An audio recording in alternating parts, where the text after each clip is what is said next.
Oo. Kiss kay baby. Sa akin. Babay, mahal. Bye.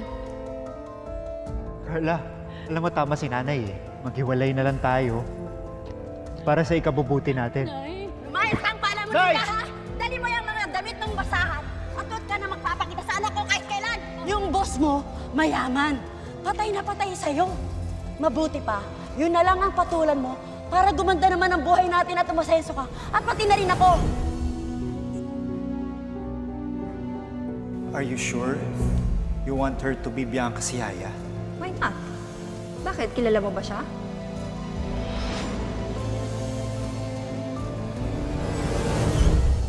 Edgar, can we talk? Ano na naman? Pipigilan mo na naman ako sa pag-inom ko? Bakit? Tungkol ba yan kay Carla? Ano na naman kinalaman ni Carla dito sa pag-inom ko?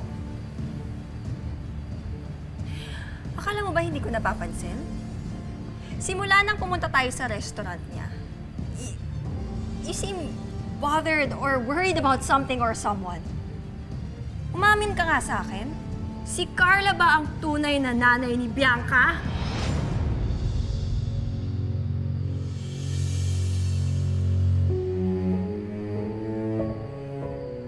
Edgar, umamin ka sa akin. Sagutin mo ako! Oo! Si Carla ang tunay na nanay ni Bianca. Bianca? Hayop ka! Tinuring ko na parang tunay na anak si Bianca. Dahil mahal kita. At alam kong hindi kita mabibigyan ng anak. Pero para papasukin siya dito sa pamamahay natin, na wala akong kamalay-malay sa ugnayan niyo, niloko mo ko! See? Tingnan mo.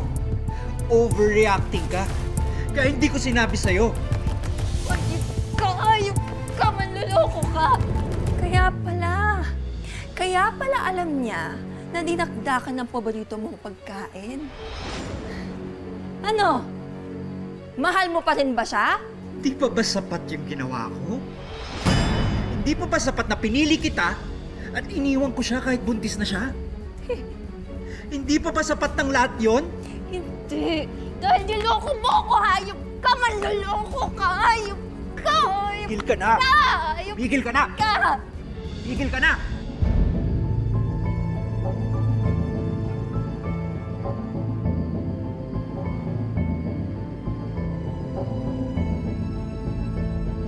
Maraming salamat sa pagsama sa ating istorya sa Tadhana. Nakaka-relate ka ba sa ating mga bida? Nako, i-comment mo na yan para sa iba't ibang kwento na punong-puno ng pag-asa at inspirasyon.